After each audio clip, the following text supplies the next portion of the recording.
Pranam, Pujya, Param Pujya Swamiji and Pujya Sadhviji. Our pranams to you and all those who are watching online and present here. We have devotees who are present here from all over the nation and abroad. This is the third satsang tonight of our Guru Purnima Retreat in Oxford, Ohio, in the beautiful serene place of Houston Woods. Pujya Swamiji, as you had mentioned, that it is a great thing to listen online. However, to experience this in your holy presence is a very powerful and a blissful, indeed, it is that way. The vibrations of the words of wisdom imparted by you both will stay with us and keep us grounded in the divine. We are eternally grateful to you both, and we must have done some good karmas to be receiving this darshan and blessings in your presence. Thank you so much. Jai Shri Krishna and Jai Gange.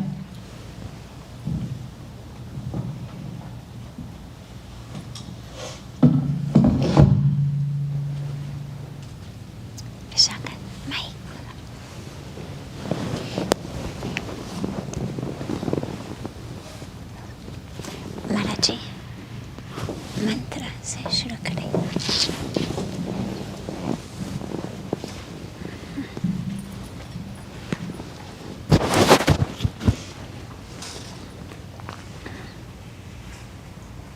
मंगलम भगवान Vishnu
Sadhvi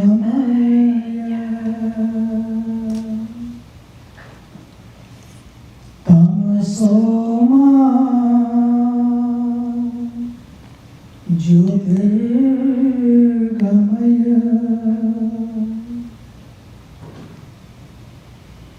Mrityorama Amritam Gamaya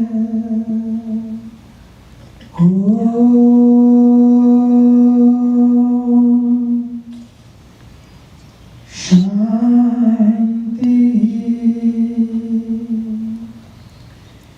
Shanti,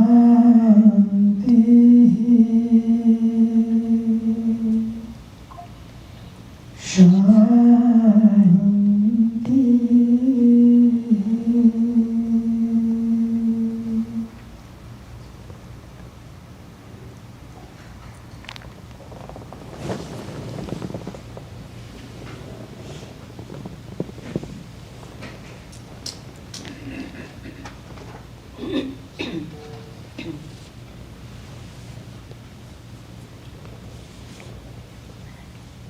Let's begin with an exercise that I actually wanted to do at the end of the morning, but it was so full and time went by so quickly. So it's a beautiful place to start this evening. Find somebody sitting ideally next to you so you don't have to move too much, or in front of you or behind you, but pick a partner. Can be someone you know, can be someone you don't know, it doesn't matter. But just choose a partner.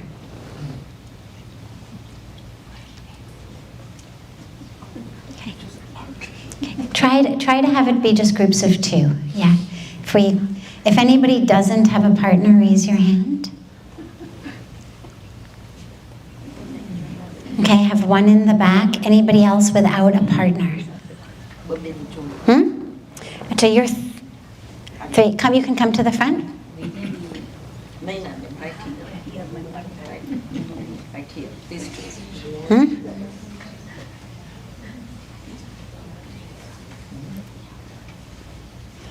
Perfect. You can be Reikaji's partner.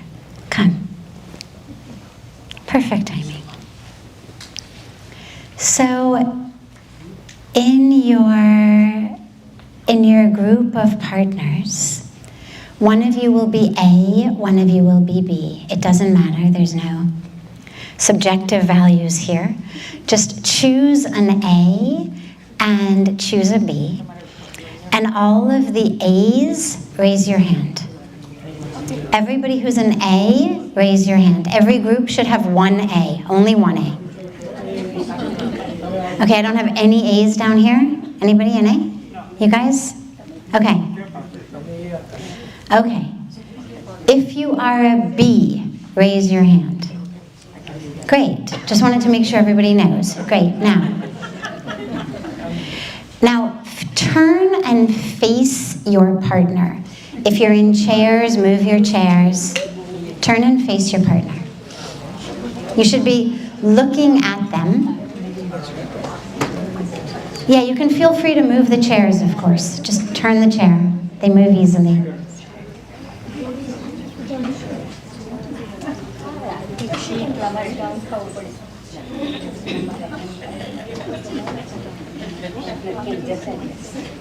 Okay, now, those of you who are A are going to be the questioners first. So group A, your job is very simple.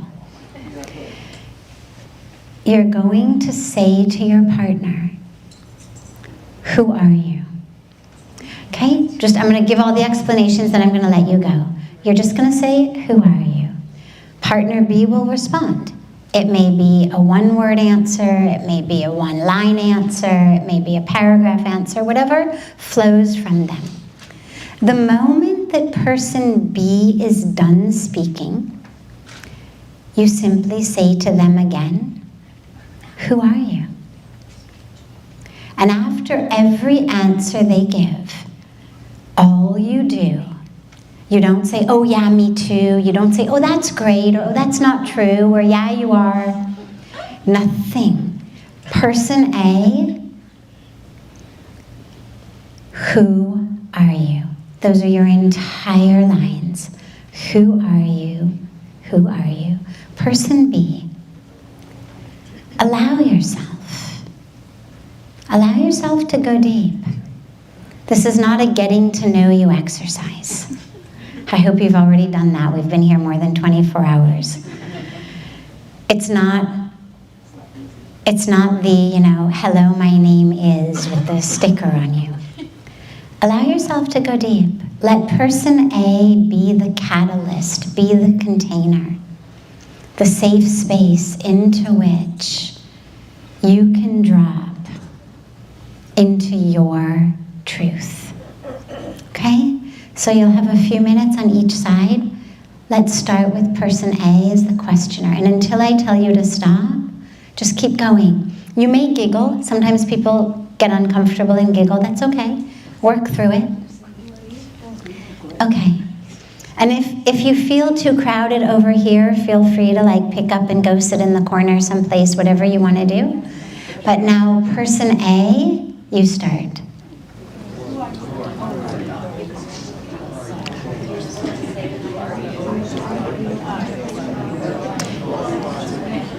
Can I have your phone then? Can I have your phone then?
One more minute.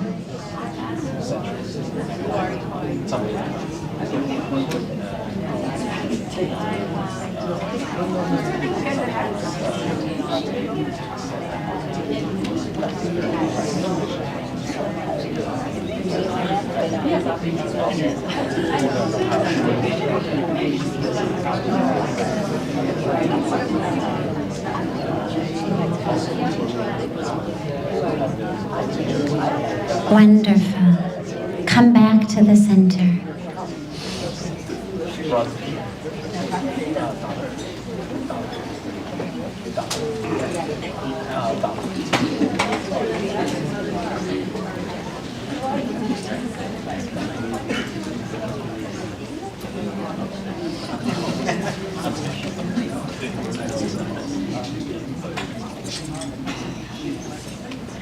So just take a moment. Just take a moment of silence before we start and allow yourself to just absorb. Absorb what you realized about yourself. Absorb what your partner may have helped you realize through their realizations.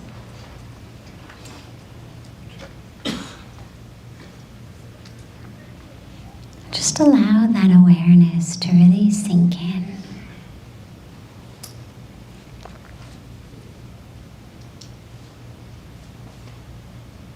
How did your thoughts of yourself change over just 5-7 minutes? We go into the exercise thinking about ourselves in one way,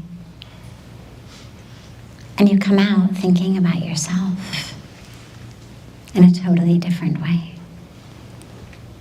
So just take a moment, let that really absorb within you.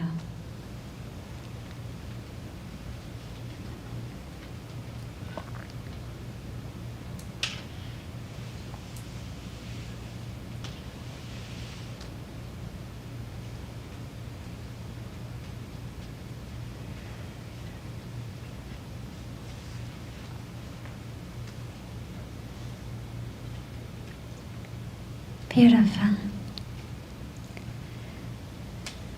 So, this evening, our theme is faith and surrender. And faith and surrender as the way toward our light, as the way toward that strength to live ourselves, to live our light. My favorite story about faith, or one of them, I have a lot of stories on faith. I'll see how many we have time for this evening, but one of my favorites is of the devotee who really wanted to be able to walk on water and asked his guru, "Ki just give me the mantra through which I will be able to walk on water." And his guru said, "Okay." He said, "You are a wonderful disciple, you're very pure, you're very dedicated, you're full of faith. I will give you the mantra." And so the guru takes a leaf and he writes on the leaf. And then he folds up the leaf and he hands the folded leaf to the disciple. And he says, "This is the mantra.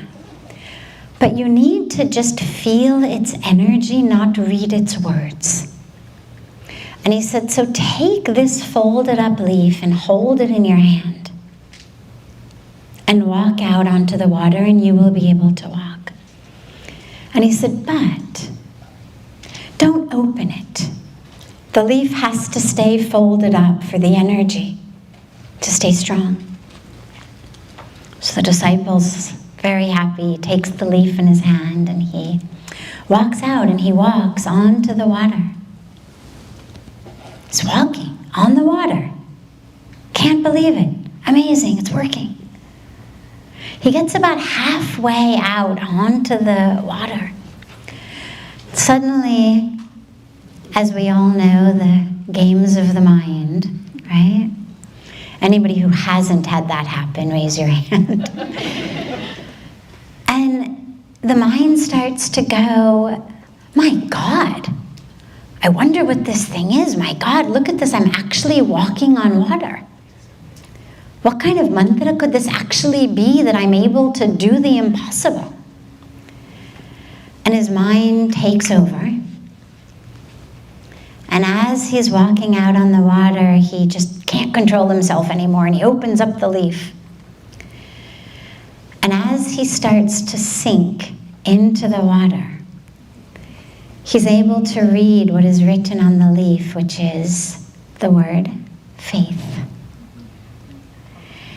And I love the story because while I'm sure, of course, that his guru was enlightened and a master and powerful and all of those things, it's a story that reminds us that that faith is actually the energy that keeps us going. That the faith is the energy that makes it possible. You know, another way of thinking about it is you can think about that energy as electricity. Now imagine, we have these beautiful lights, we have beautiful microphones. When it's hot, we have fans, we have everything. So many different electrical appliances, cameras. You could have the most expensive, best quality device, camera, lamp, whatever it is. But if it's not plugged in, it's utterly useless. Utterly useless.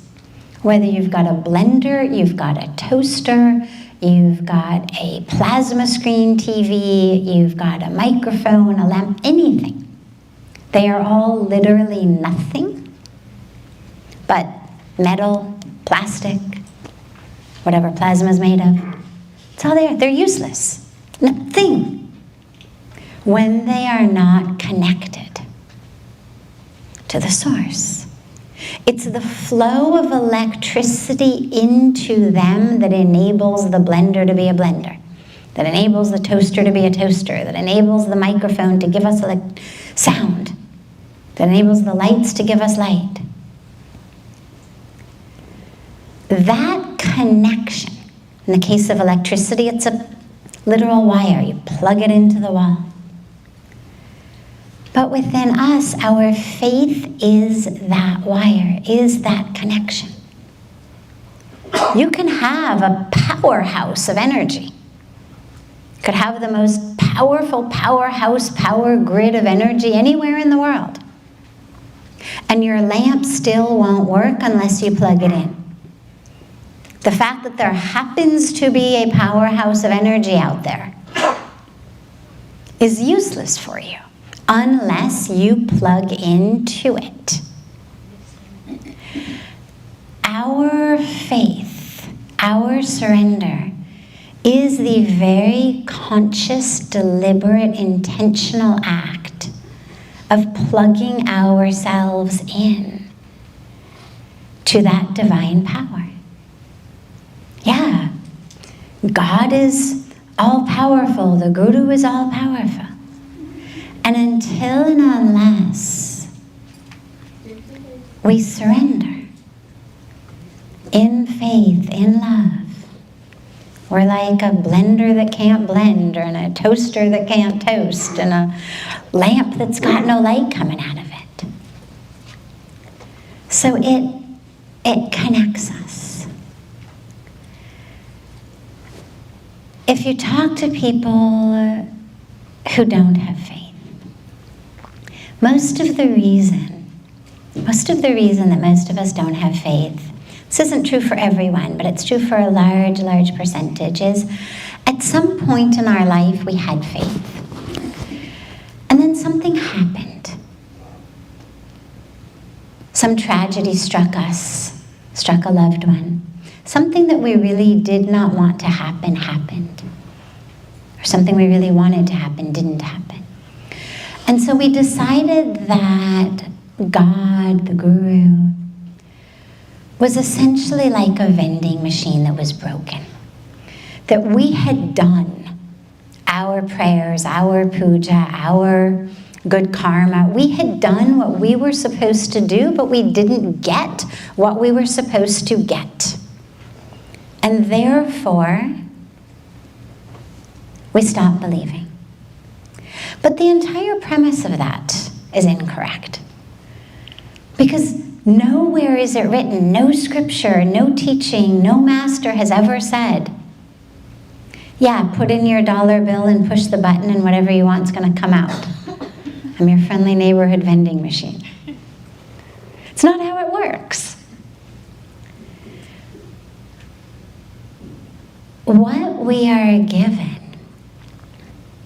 is exactly that which is the most conducive for us to take our next step closer to the divine. But our faith gets injured when we start to think that this vending machine doesn't work, and it's where people lose faith entirely, or they say, forget it, I need to change my religion, or get a new guru, or pray in a different temple, or get a different mantra, like it's defective in some way. Because the premise is wrong. And this is where we go back to the awareness of what is my highest goal. Because as long as I hold this myth that the highest goal of life is I should get everything I want, when I want it, as I want it, the way I want it, well then yeah, I mean, all my prayers, everything I do should lead me to that goal. But that isn't the highest goal of life, we know that. We're not put here on earth to just get whatever we want. We're not put here on earth to become a CEO or a president or a billionaire or this or that. We're put here on earth in these precious human bodies to have the experience of the divine, to have the awareness of who we really are, that awakening or enlightenment or moksha, whatever word we use for it. So faith needs to be that which is rooted not in, am I getting what I want? But am I, through this light, able to see myself, my capital S self,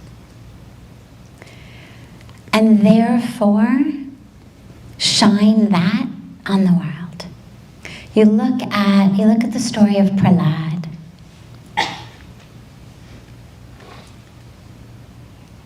Very quickly, for those of you not familiar with the story, there was a king, Hiranyakashipu, and he had done lots and lots and lots of sadhana. He wanted to be immortal. But of course, God said, I can't make you immortal. The nature of nature is that which is born, it dies. How can I possibly grant you something that goes against the very laws that I've created? So he says, okay, no problem. Give me a boon in which I cannot be killed in the day or the night, inside or outside, by a human or by an animal, by an illness or by any weapons. Okay, done. So in his mind, he thinks I've outsmarted God. And you can imagine the ego, right? I mean, the ego is across the board, whatever we're talking about, the ego is the biggest problem and hindrance and obstacle to us attaining whatever we are looking for. From enlightenment to just happiness, to peace, to love. So his ego was quite large, and as a king, he believed that people should only worship him. Nobody was allowed to worship God. People should only worship him. So, of course, as in the beautiful law of nature, he has a son, Prahlad, who's a devotee of God. Just because Prahlad feels God, loves God, knows God. And Prahlad is such a devotee that no matter which teacher, tutor, mentor his father tries to give him to convince his son, for God's sakes, to stop singing for God, instead what happens is Prahlad's bhakti, his devotion, is so contagious that his teachers and his tutors and everybody start singing to God. So his father then decides to do away with him. I won't go into all of the story, but in the first years of his life, he was still a child. The number of times, the number of vicious ways that his father tried to kill him. Holi, when we celebrate Holi, is the story of one of those ways. But Prahlad never lost his faith. There's a lot of different beautiful morals that go from the story of Prahlad. I'm not going to go into all of them now. We'll leave it with just this aspect of faith, because up until the bitter end, up until the final moment where his father decided, forget it, I will kill you myself. If nothing else is going to work, I will kill you. Up to that moment, through that moment, when Lord Vishnu actually appeared in front of him, he never lost his faith. It never wavered. And I share the story because we all have got some good reason why we've lost faith. It sounds good to us anyway. It's the reason that we use. Here's why I no longer have faith. But I've never been in a room, I've never been with an audience where anyone had a story better than Prahlad's. Where anyone actually had a story in which their childhood was spent with their own father trying way after way of killing their own child. Bringing in relatives, doing... So you think, if he, even in the face of his own father, trying to kill him over and over again, and throughout this time, yes, Lord Vishnu was there in his heart, but it wasn't like he kept coming in and saving him minute by minute, moment by moment. But his faith stayed strong. And it's a beautiful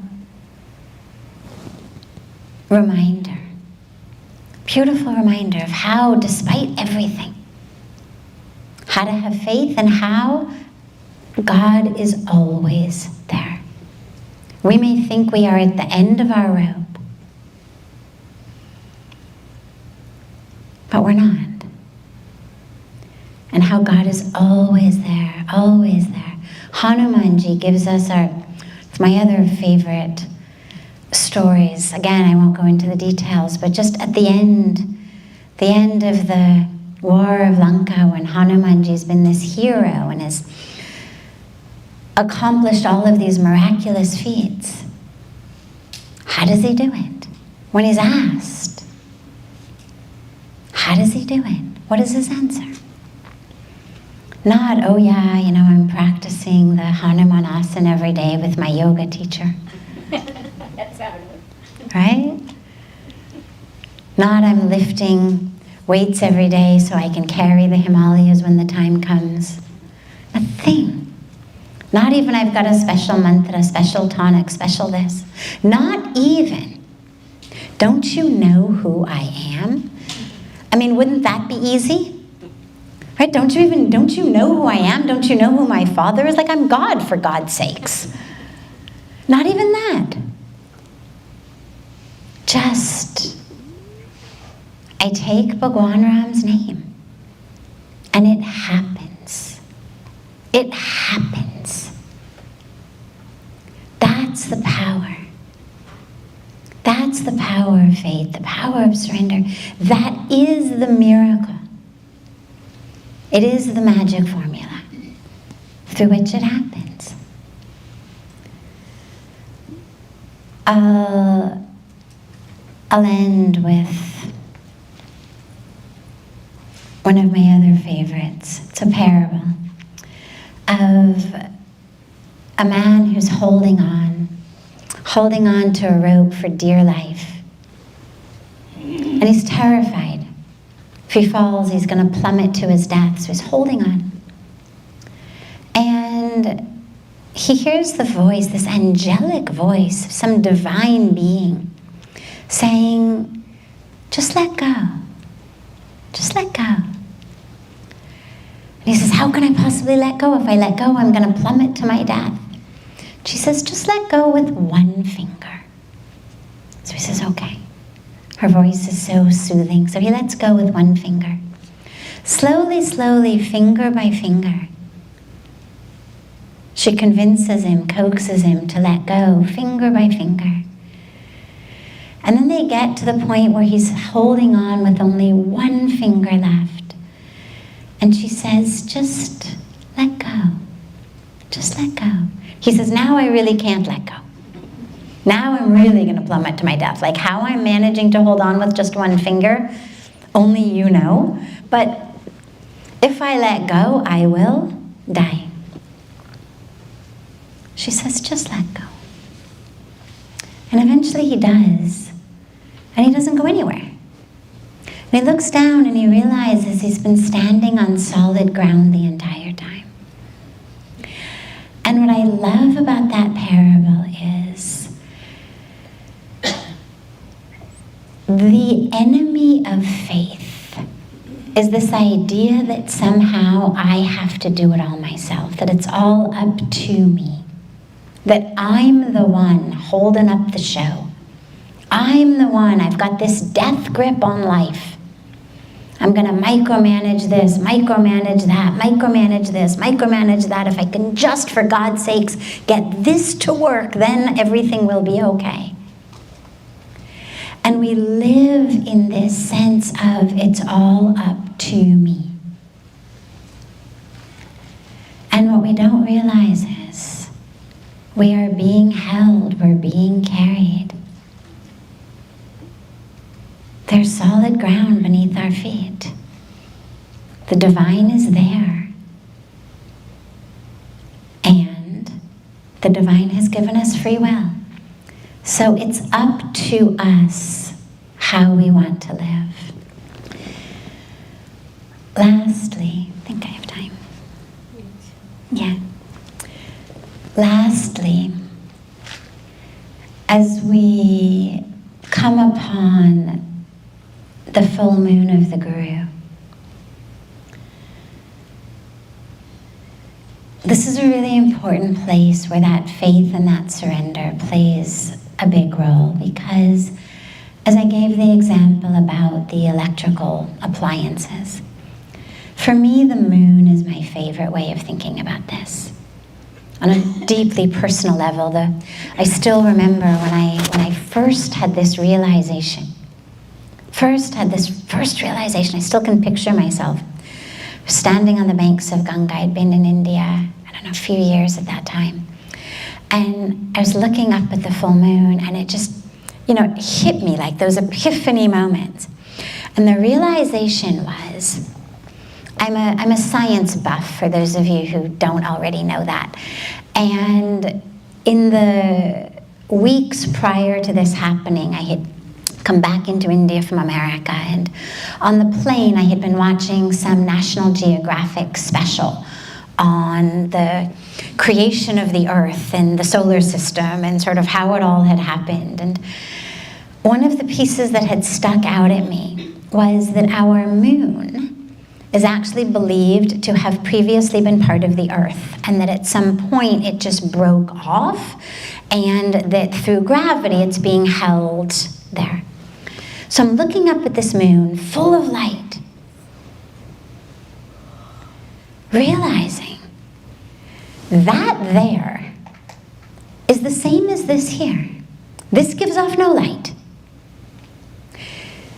That has no light. It is a piece of rock. It's a piece of rock exactly like the piece of rock I'm standing on, exactly like pieces of rock floating through the sky. It has no light.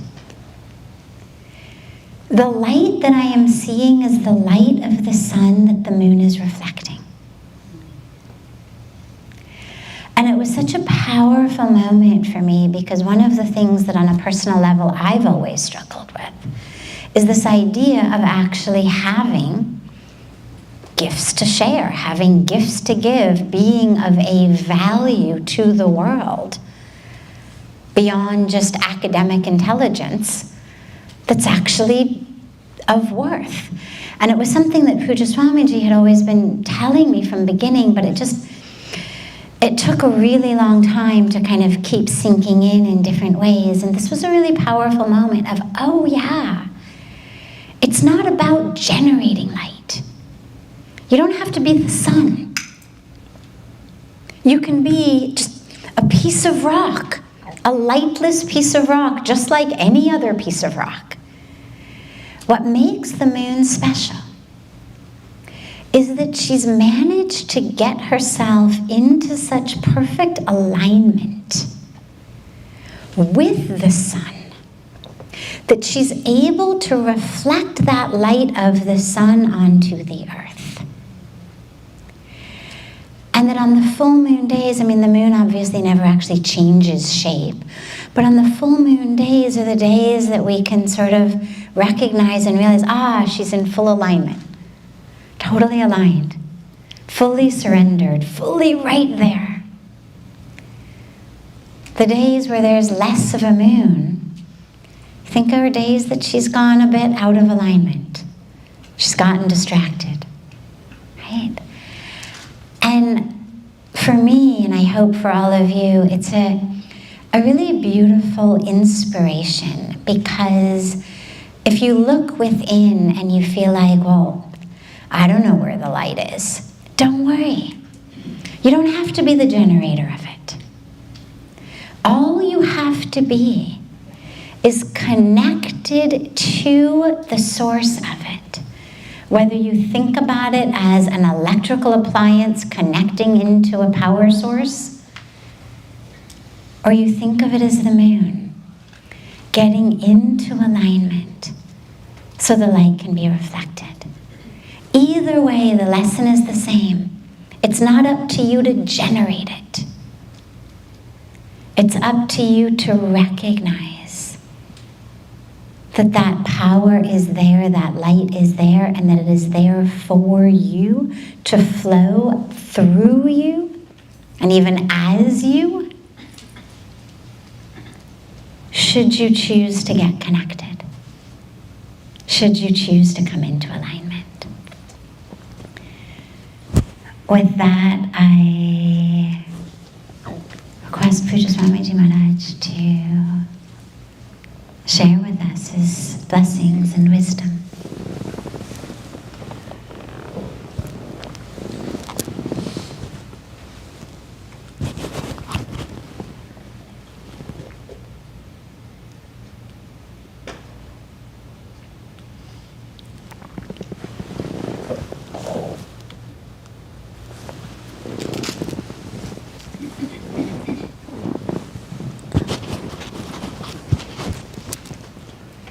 Someone from the group today sent me a message. When we are talking about faith and surrender and strength, can you share your personal experience?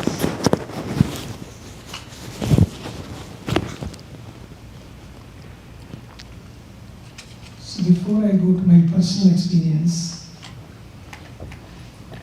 one thing I want to share. When war was declared of Mahabharata, Lord Krishna went to Duryodhana, talked to the Kauravas, tried his best that war should not take place, because war is war.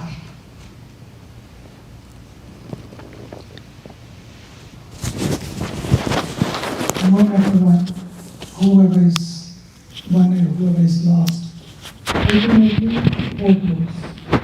So many people died. The outcome of war was known to both of them, but because Duryodhana was so arrogant, so egoistic, he said, Suchakram na bhasyami bina yuddhena keshava. This one line is very famous in Mahabharata. How this Mahabharata, the great war, took place. Just one line. Suchyagram na dasyami. Bina yuddhena keshava. You are talking about, Krishna said, okay, do one thing. There are 5 Pandavas, give them 5 villages. They are not asking you capital, give me this city or this part of the city. Just give them somewhere far, far away. 5 villages that at least they can live in peace. But he refused. He said, I will not give even Suchakram, the needle. When you prick, even that part of needle, I am not going to give. Even this piece of land, just this much. He said, no, I will not. If you want the land, if you want the villages, fight the war, fight the battle. They have to fight it. Krishna comes back, whatever the divine plan is there, the fight is inevitable to be there, it's going to be there. Before war takes place, before the Bhagavad Gita takes birth in the war, now both knew Arjun and Duryodhana, they need help. And Duryodhana wanted that how I can go to Krishna and take his army. Because Krishna said, I will not fight the war. I will be there, but I will not fight the war. There are many messages in this line also. But today we are talking about one thing. Arjuna also goes and Duryodhana also goes to Lord Krishna. The guy was so arrogant, he just went. In our culture is very humble. that when you meet your parents, when you meet your elders, just don't go from the back. Just come from the front. If they are lying down, just don't go from the pillow side, just go from the other side of the bed. And Arjuna was very humble, very devoted. He also goes and Duryodhana also goes. Arjuna went first and he went and sat in the holy feet of Lord Krishna. Duryodhana comes, he came and he sat not where Arjuna was sitting. He said, I will sit other side of the bed. And Krishna was lying down. Krishna first saw Arjuna. He said, Arjuna, how you are here? What I can do for you? He bowed his head. And in the meantime, Duryodhana said, I am also here. He is not only here, I am also here. He said, oh, what you want? He said, what you can do for us, for me. Us, he never had it in his dictionary. What you can do for me? Krishna. Very quietly, Krishna said, look, one side is my army, entire army. And one side, I am alone. And with that pledge that I am not going to fight the war.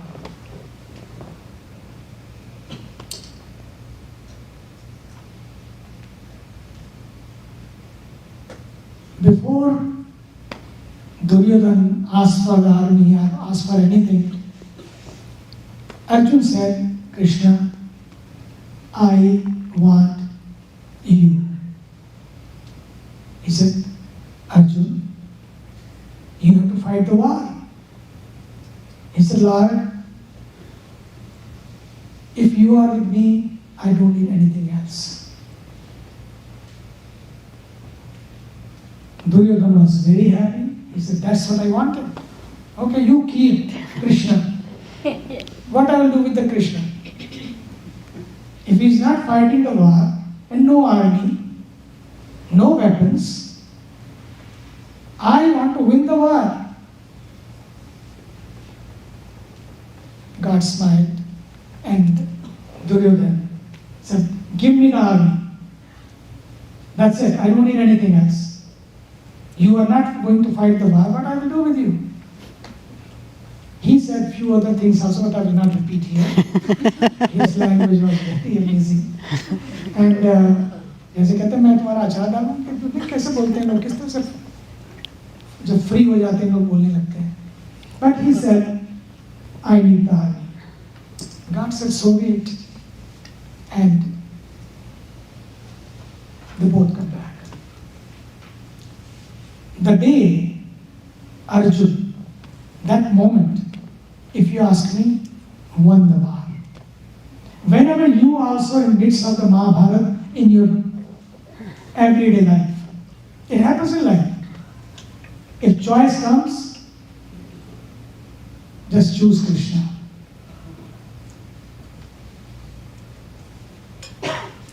You say, choose Krishna. लेकिन लड़ेगा कौन? Who will fight? I want the fighter. I want the army. And look at that, army was in Duryodhana's sides and Krishna was in Arjuna's side. And who won the war? Arjuna. Arjuna had that faith that if the Krishna is in my side, Krishna means dharma. Krishna means truth. When the truth is in your side, when the dharma is in your side, you can take it for granted. Yes, sometimes people who are dharmic, they go through so much pain also. They go through so much test also. But end of the day, truth triumphs. This is the law of the nature. That faith in Krishna, in the divine, if we have it, no matter where you are, you will win. You are bound to win. You are bound to succeed. My personal experience, first I will start with my mother, where the faith and the lesson of surrendering came to me in my young age. When I was 7, it happened, my uncle was promoted as engineer, was going to Shimla or somewhere, and from Delhi, everybody went to see him off, and one by one, people were coming down after meeting him. In the meantime, people become so much emotional. They become so huggy, and midst of that, those hugs, train started. Now everybody started jumping quickly. Come down, come on, train started. But my mom, very humble, very simple, and very close to my uncle, and she said, yeah, chalte, let me come. And by the time she came down, train became so fast, and rather than facing the side of the train is going, mostly you should face the side where the train is going. But she, by mistake, faced the other side of the train, and the moment she got down, she went into between the platform and the track. And everybody started screaming, please stop the train, pull the chain. By the time chain was pulled, train was already gone very far, and everybody was very shocked. And what happened now? And they were so afraid to even see. They just went down, and she just stood up and said, Sadguru, Gurudev. And somebody said, Gurudev, you were gone. This is a magic, this is a miracle. You were gone. I mean, gone? Where I was gone? I was held by the master. I was held by the Guru. As Sadhvi said, you are held up. And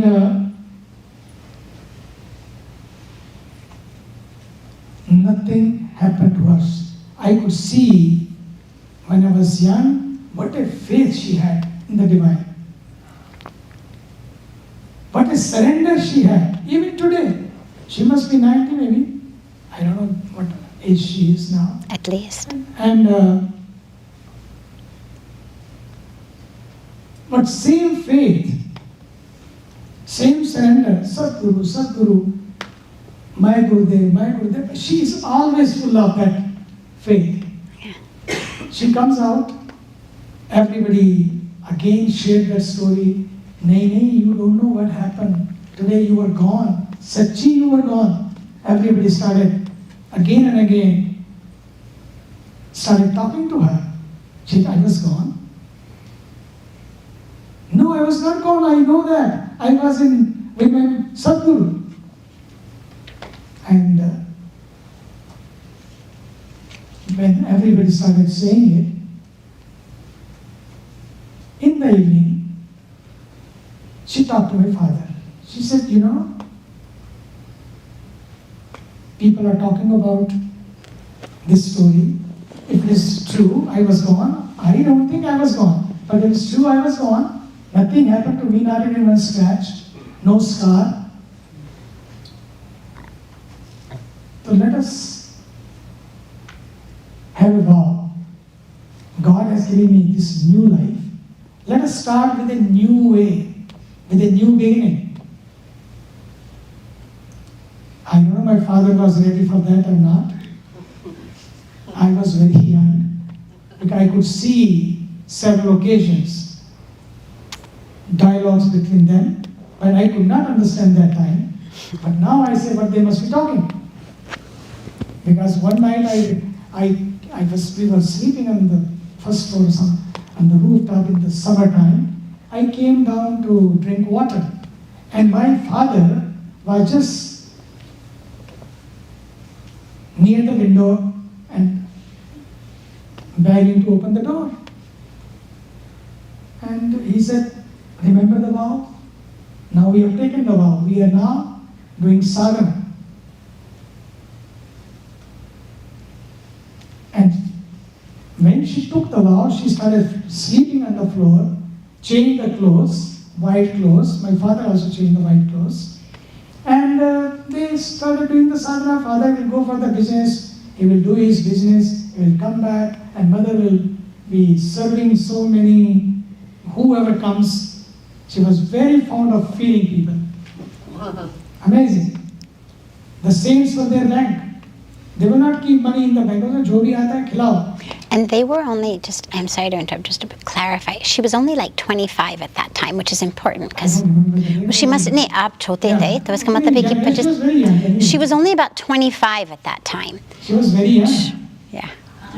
And in that age, you take a vow, ki bas ho gaya, now let us live like a celibate. That was amazing. And top of it, the faith. Whole life, what I could see, what I could witness, faith, faith, nothing but faith. And for all these years, till today, she has not forgotten that day that God saved me, God is with me, God is there. And because of the God, she lived all of her life. And because of her faith, I am here. I give the credit to my master second, but I give my credit to her first. Because she was the one. I could see her sitting in hours in meditation.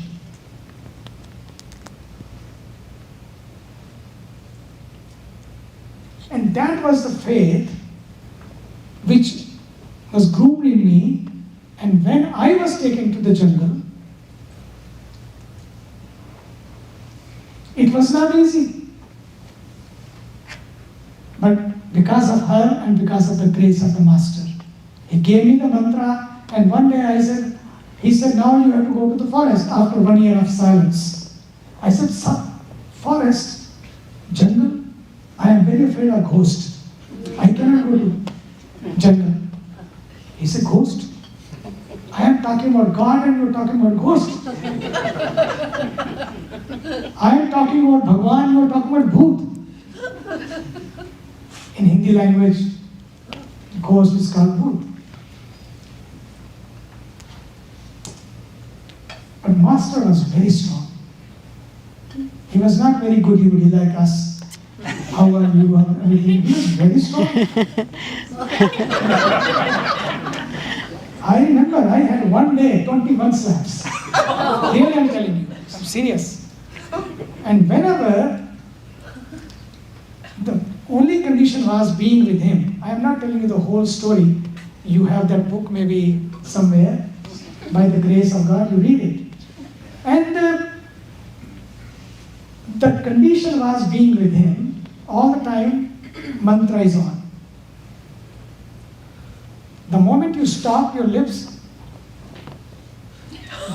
one slap. It means not a slap to just, you have forgotten the mantra. It means you have forgotten that connection. Stay connected. Stay connected. Be there. Even sometimes we are sitting here. We are not here. We are gone somewhere. Today this story is interesting. Maybe sometime we keep listening. But sometimes it happens. We just go to the airport, we go to the shopping center, we go to many other places. Even being here, we are not here. But one thing I could see in her, being there. And in being there, not empty, not alone, with the divine. That faith she had. When you have that faith, really things change. But in the beginning of the sadhana, it's not all the time easy that you are grounded that much. I remember my own days in the beginning, there was a sadhana. In that sadhana, 1 year of silence and 3 to 4 hours in one sitting. You have to sit in meditation and do the japa. And in that young age, you are not used to do these things. And you don't understand it so much about the sadhana, meditation, silence. And 1 year of silence, not talking to anybody, not talking to your brothers and sisters, not seeing anybody, just complete inside of your room, just God and you, your divine insurance company and you.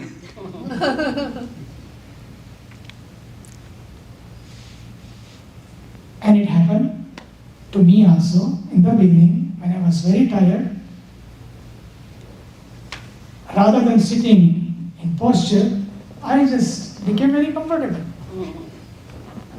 Sometimes like this, sometimes like that. I keep changing legs. But in those 24 hours, there was a condition, one time, one meal you have to take, and that also will be given to you in your puja area, worship area. There was a separate door, that person will come and keep it there, but you are not supposed to see that person, and the person keeps the food and goes.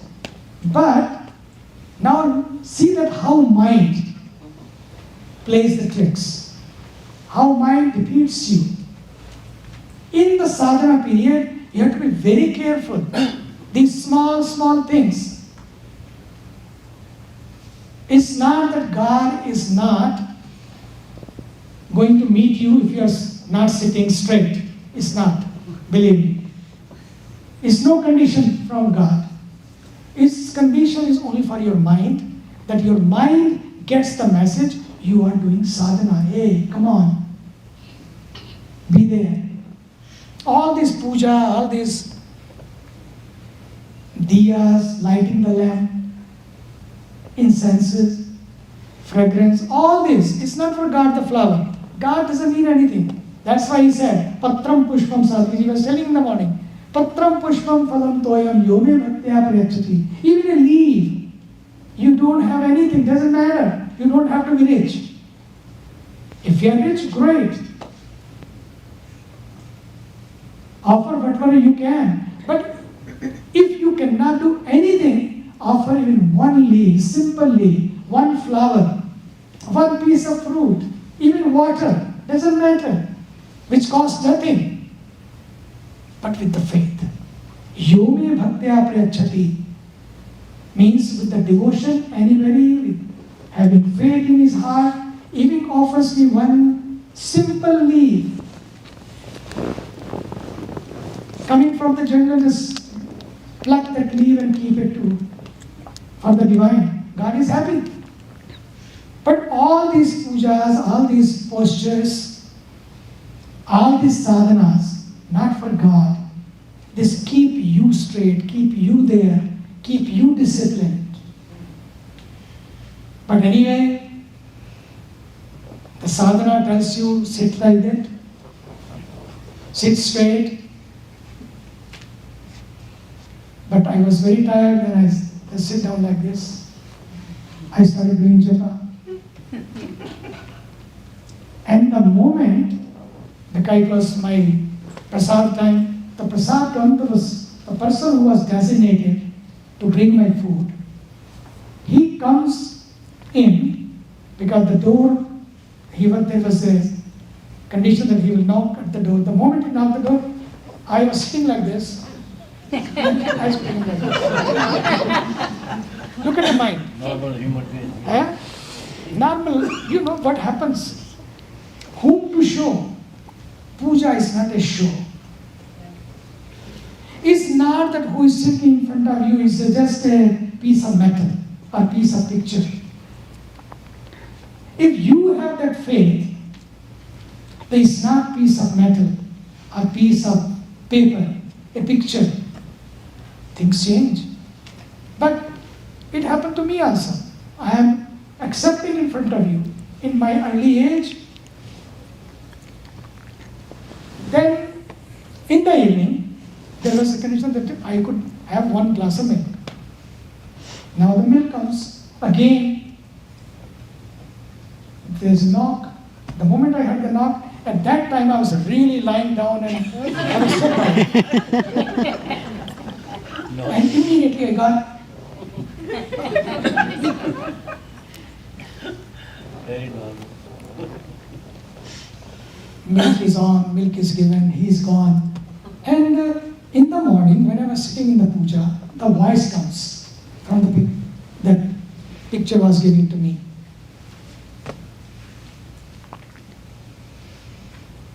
I am here. You are not aware of it. One person comes from outside, one knock can bring so much change in you. And I am knocking you and waking you up every day. Where are you? The picture started talking. And that's it. That was the day the faith became so strong.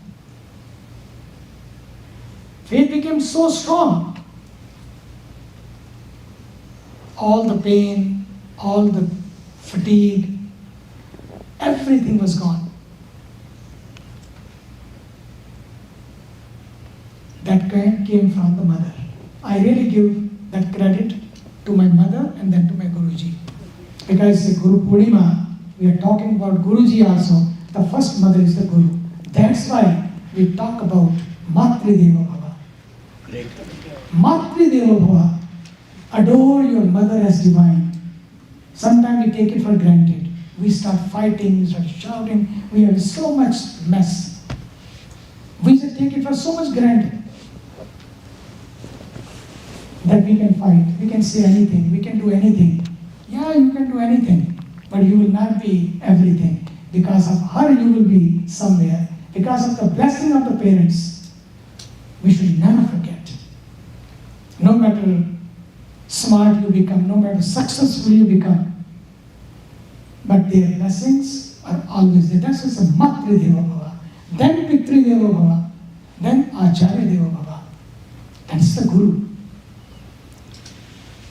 From our culture, these stories are make you strong, give you real strength, increase your faith, and when it happens, you can see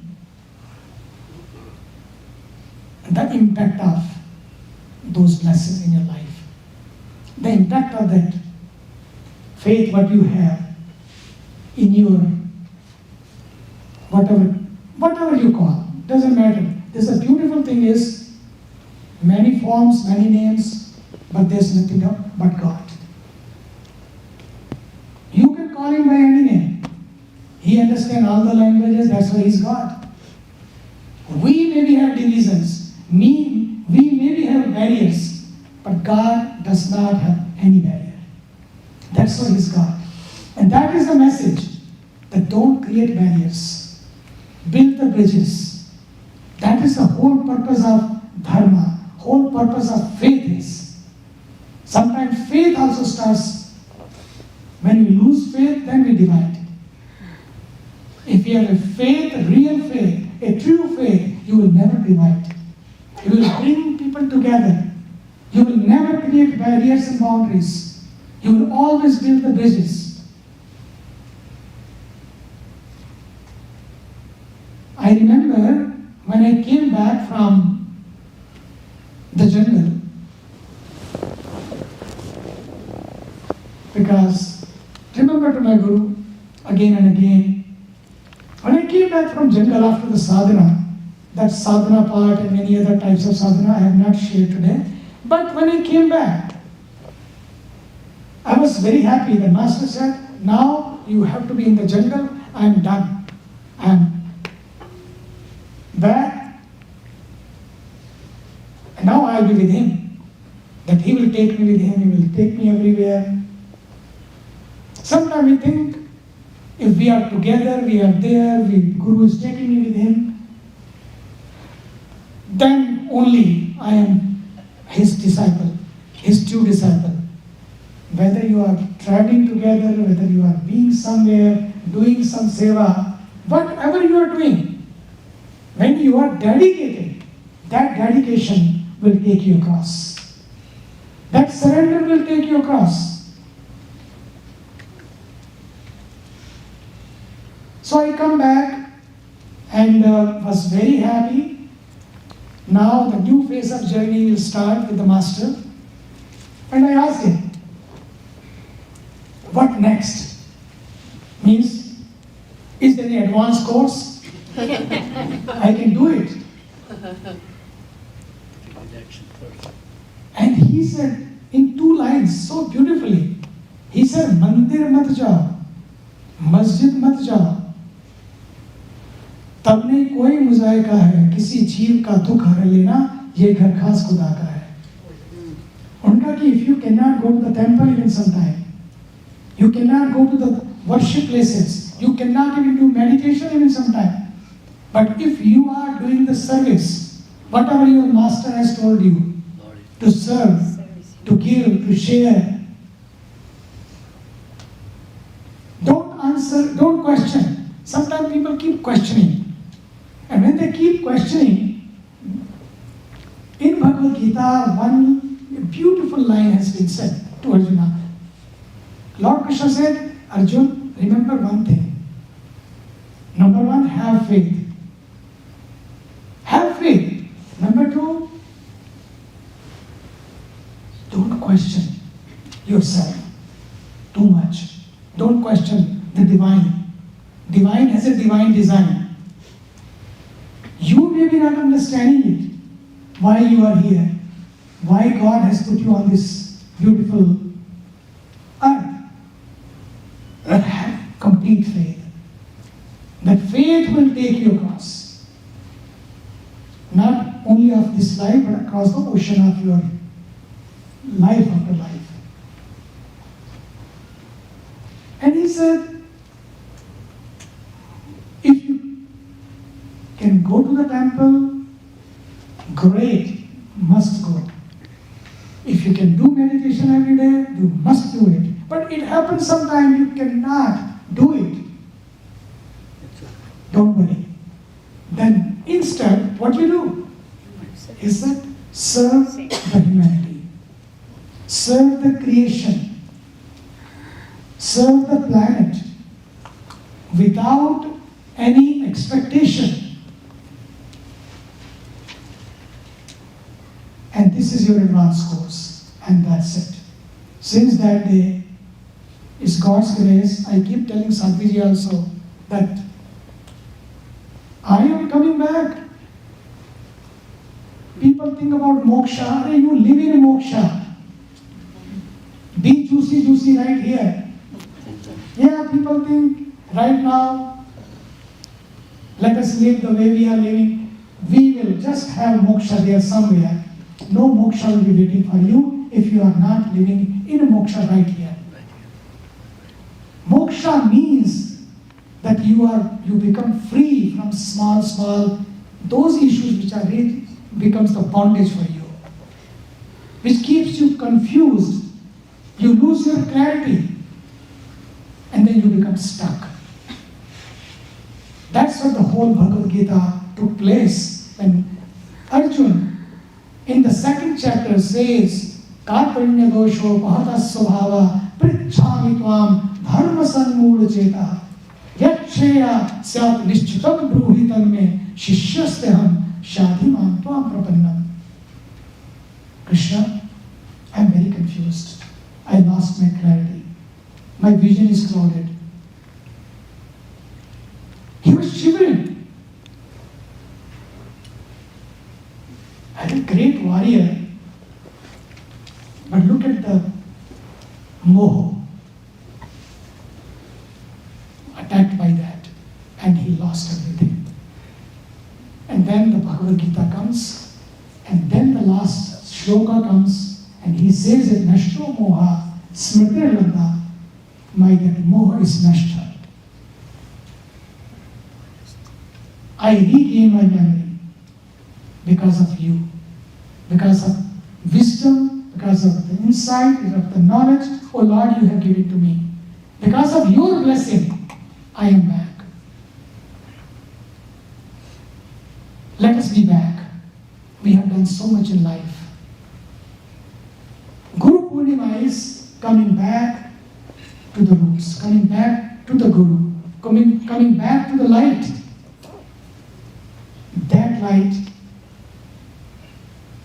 which everyone is looking for, maybe you are blessed with the divine light.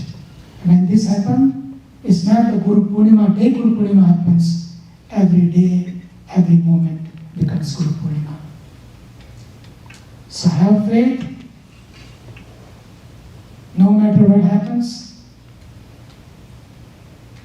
and you will see the magic of it in your own life. We have seen it. We are seeing every day. It's not that something in a funny way happen, but we think, yeah, magic happened. Every moment, being here, even getting up in the morning with a new day is magic. It's an amazing miracle. So many people were gone in the COVID, in America also. But you are still there. You are still there every day in the morning. Count every day as a blessing. And take a pledge that is not for me, not given to me, as my mother decided, this life is not for me, this life is, and she prepared me. And today I also think this is given to me, it should be shared with all. And that's why I told Sadhvi sometime, I am coming back. I'm not gone, but even when I'm gone even, I'm coming back. Just to serve again. Wherever God wants to send me, whatever He wants me, I am there with you all. We will be together again. We are there.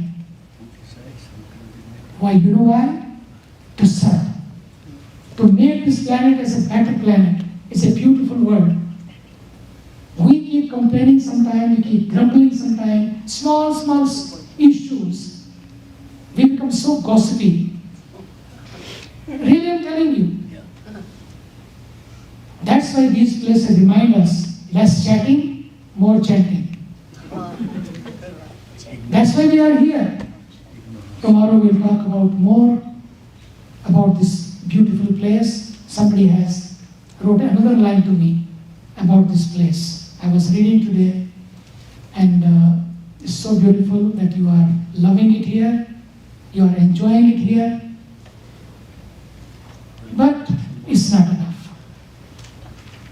When you go back, take this peace with you that you can share with your dear and near ones. You can, in your respond every day when you talk to each other, that should reflect.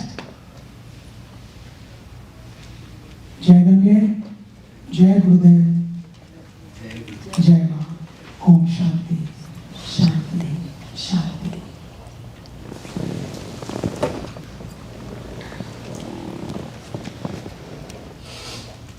Have a beautiful, beautiful evening. Sacred moonlit evening on the lake. I realize that we have not been leaving very much time for questions, and so tomorrow morning we're going to begin with questions rather than leaving them for the end. We'll begin with questions. So, Avani, can you raise your hand? Stand up and raise your hand both. Great. Priya, can you stand up and raise your hand? Great. Does everybody see these two beautiful young women? At some point between now and the 11 a.m. satsang, If you have a question, write it on a piece of paper and get it to one of them. Feel free to put your name if you want to, but obviously no need to put a name, doesn't matter.